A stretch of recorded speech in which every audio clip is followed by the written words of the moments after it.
Hello and welcome to my channel. My name is Nikita Antoine and today I'll be doing a message for the sign of Leo. As always, all of my readings are timeless, so when the message finds you and resonates, then it's yours at the time in which you find it. Leo, I've done your reading today with the Ethereal Visions Tarot and the Dreamscape Oracle. So you'll be seeing a blend of both of those in your spread today. Let's see. On the bottom of the deck, we have the white buffalo. Beautiful. I love this. This is probably one of my favorite cards, as you can see. All these dream catchers. Okay, so I was gonna show you. I'm like suddenly inspired to show you all of my dream catchers because you can't really actually like see them. That's them. They're my babies. I love them. Very random. Okay. All right. Okay. All right. So the white buffalo. So this is coming up as, all right, especially with what I just, the dream catchers that I showed you, my creations. So the white buffalo talks about kind of like rites of passage. And this is you displaying your, well, kind of like your badges or the badges that you achieved during your rite of passage. And you have several, right? You have all of these here that are on this wand, and then you have like one up here. One up here that you're currently working on. Because it's not with the other, you see what I'm saying? It's like this one is currently being worked on. Okay. And then on the split, we've got balance.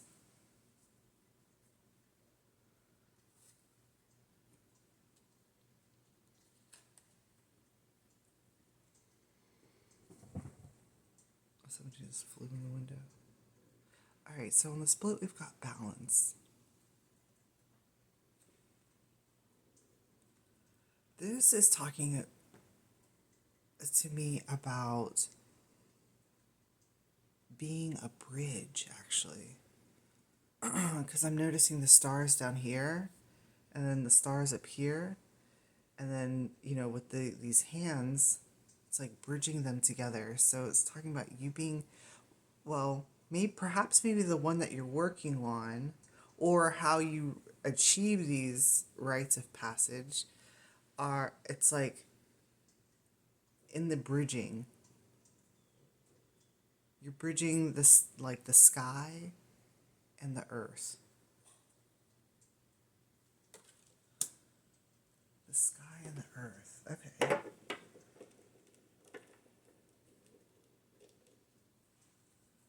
And like pulling that down, you see how this one here that is being worked on,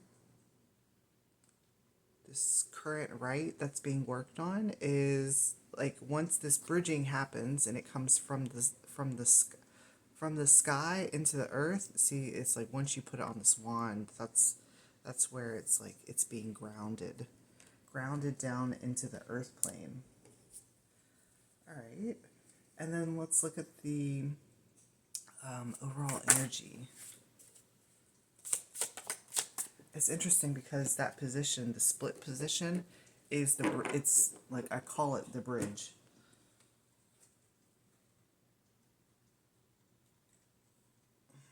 Okay. So for the overall energy, we have the Five of Swords.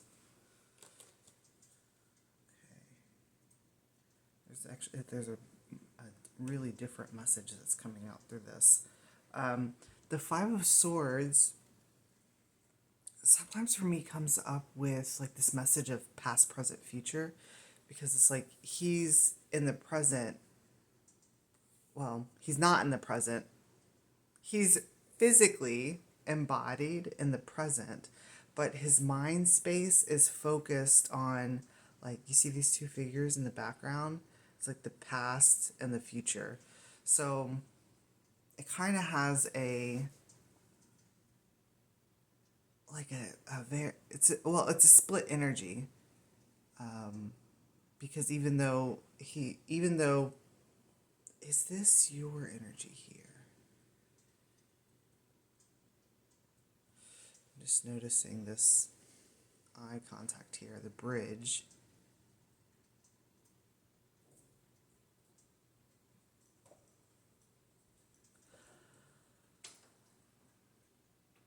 I feel like this is your energy here, and these are energies that are outside of you that are looking to you to, well, they're wanting to,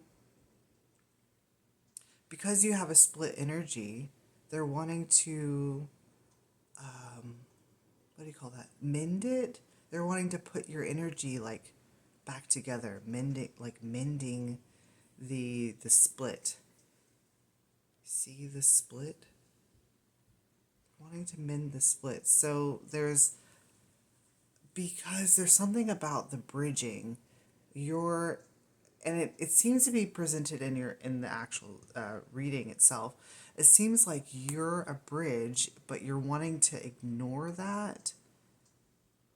And in doing so, it's well, at least here it's presenting like it's kind of like you ignoring that is splitting your energy. And so it's like it's pulling them and more, these that are outside of you, to help kind of put that bridge back together. The bridge between the sky and the earth. And then there's also this element of past, present, future. And, with her being native,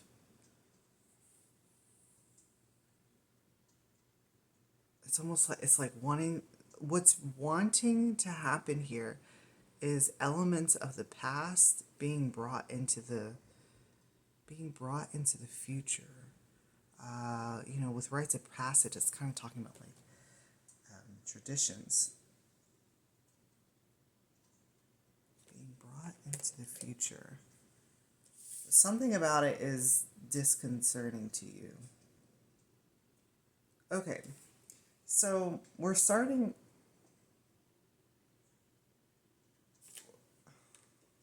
off with, okay, I think, I know initially I was saying that, well, we'll get to it. Okay, so we're starting off with, this is your energy, Leo. This is the King of Wands. You're showing up very strong in your power. It's coming over as incredibly dignified, and so even though that's what this is, even though you're sitting in one spot, that's what because I keep seeing him, it's like he's just sitting. There's no real action that's being taken, even though he's a king. Your awareness is split in two directions. That's what this Five of Swords energy was talking about. Why is your awareness split in two directions?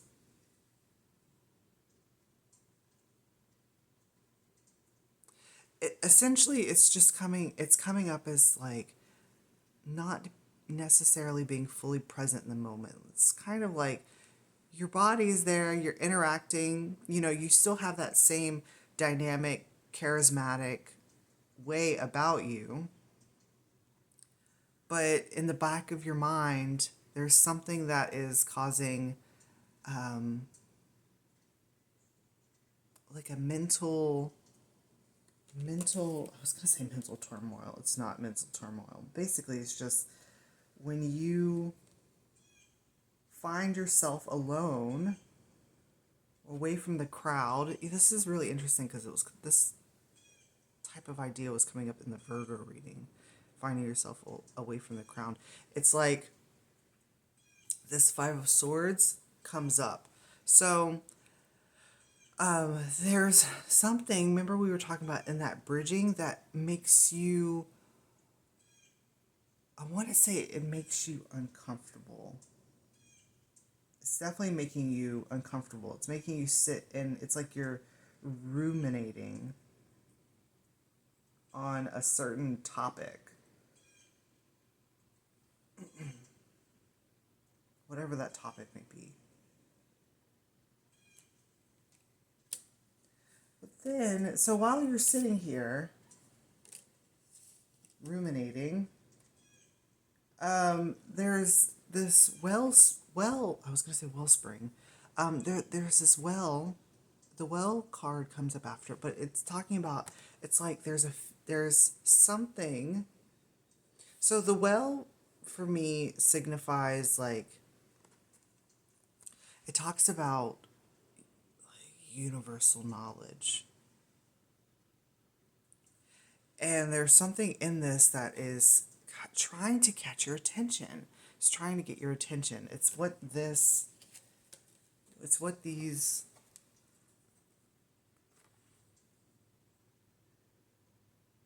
like,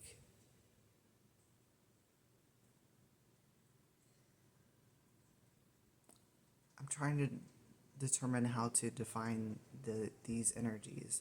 It's like they're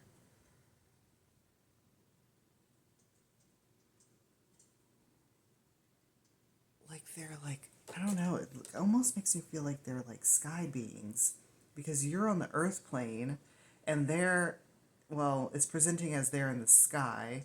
That could mean, metaphorically, that can mean a whole bunch of different things. But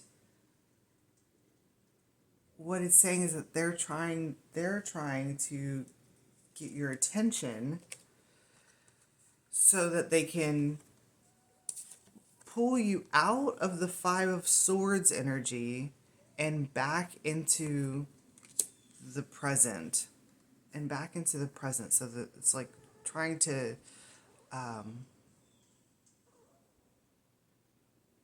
like collapse the like the time. What the hell?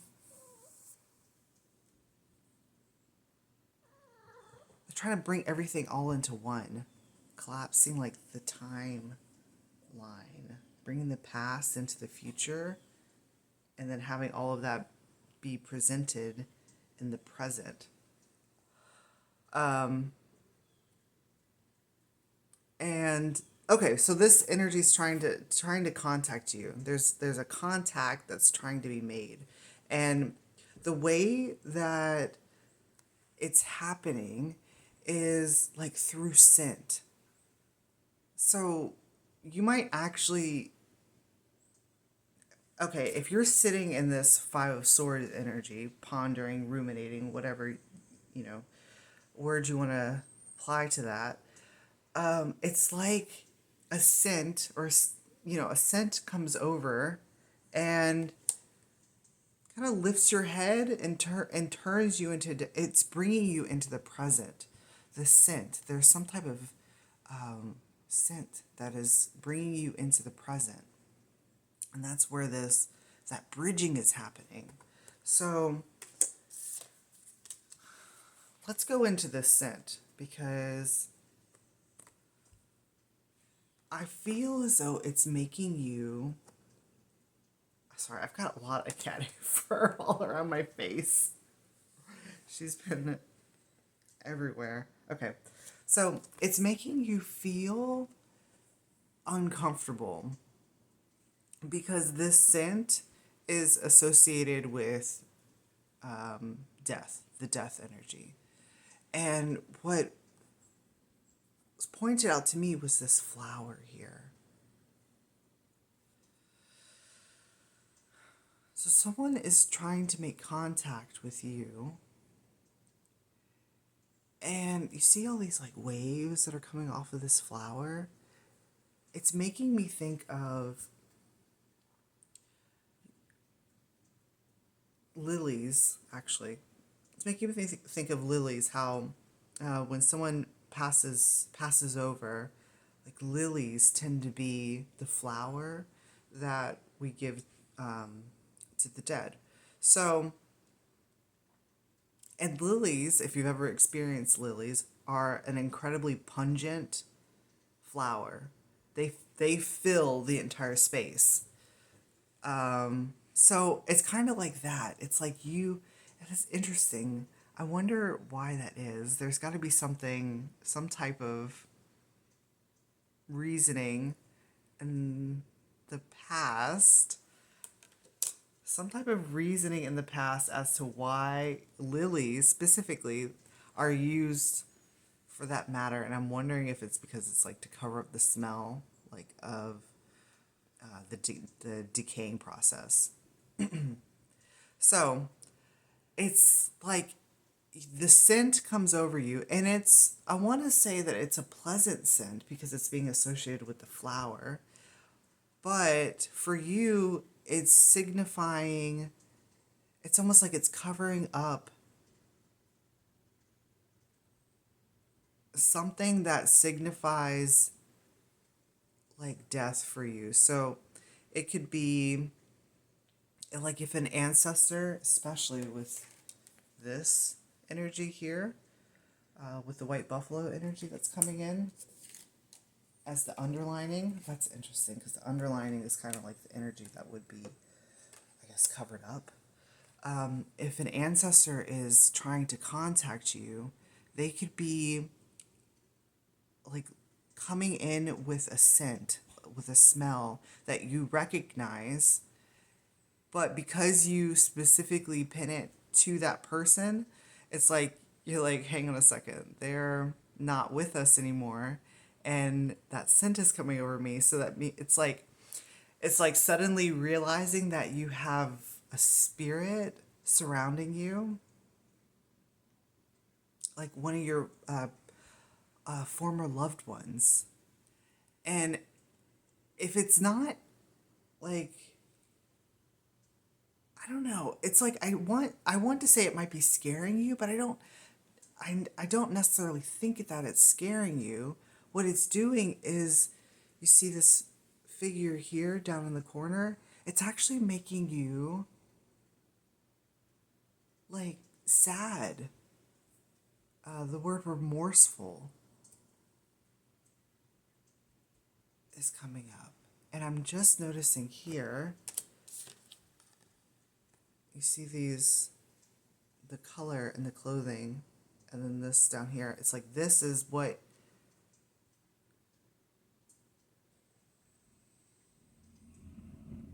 all right. So when you're in the Five of Swords energy, there's a spirit around you that is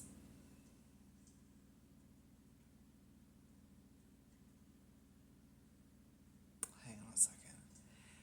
They are around you, and it's like you, they might have had some type of, something happened where it's like they're in this five, it's actually them that's in this Five of Swords energy. And because you, and that, and I'm just going to call it an ancestor, because you and that ancestor are connected, there's a bridge, right, between you two. It's like you're feeling what they are feeling, or their thoughts. It's like it's kind of like a telepathic link.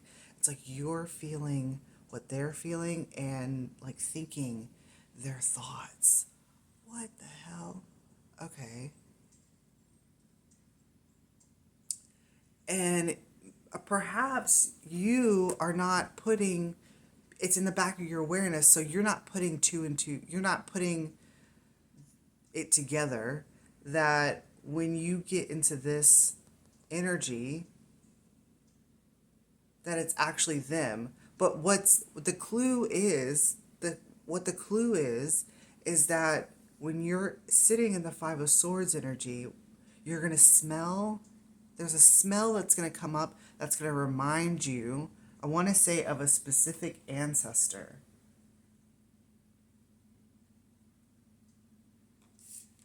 And that's going to let you know that that's who you're connecting with.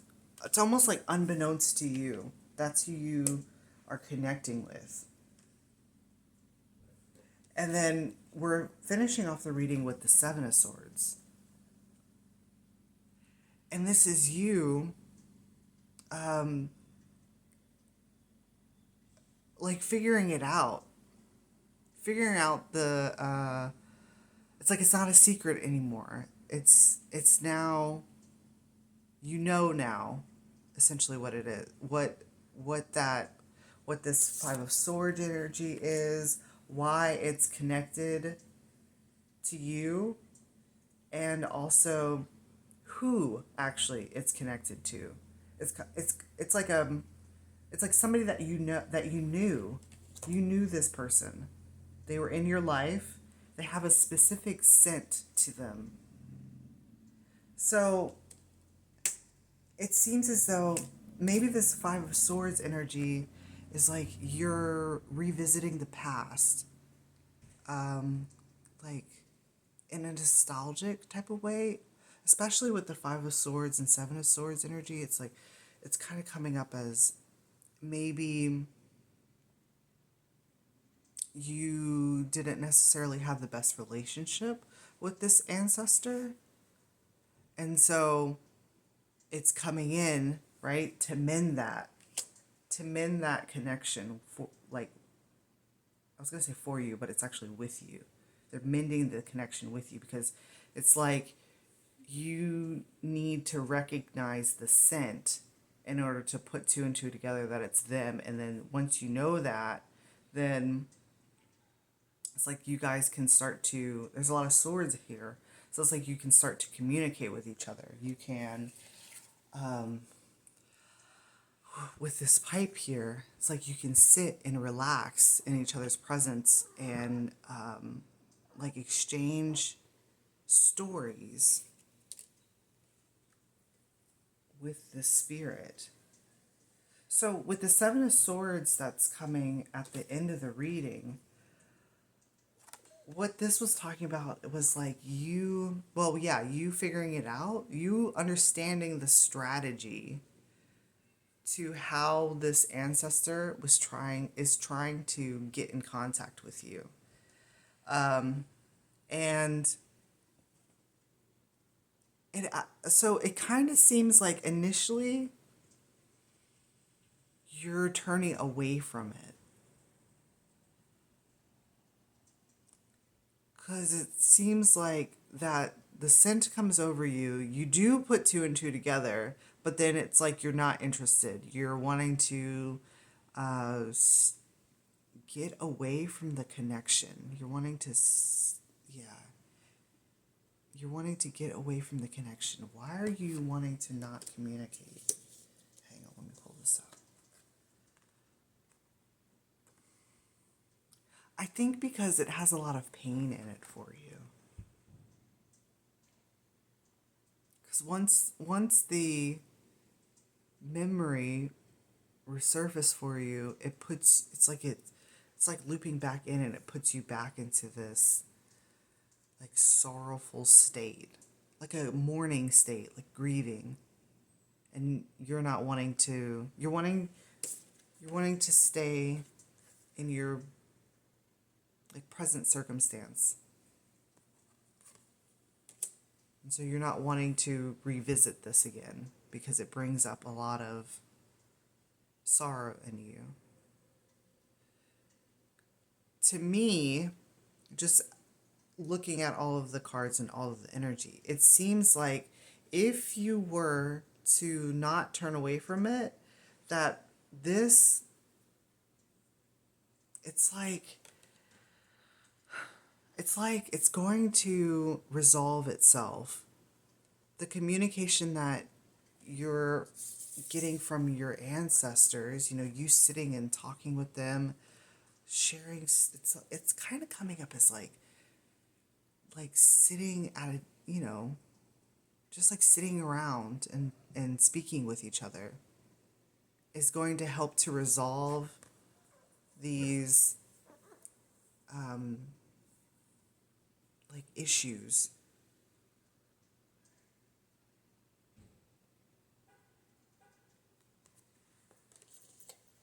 I feel like it's going to help to bring you out of mourning. Because then you will have connected with them, so it's like you'll know that they're okay. And then you can handle whatever, things that passed, like between you both while they were still present here on the earth. You can resolve those issues. Okay. All right. Well, Leo, I am going to go ahead and start pulling some more cards.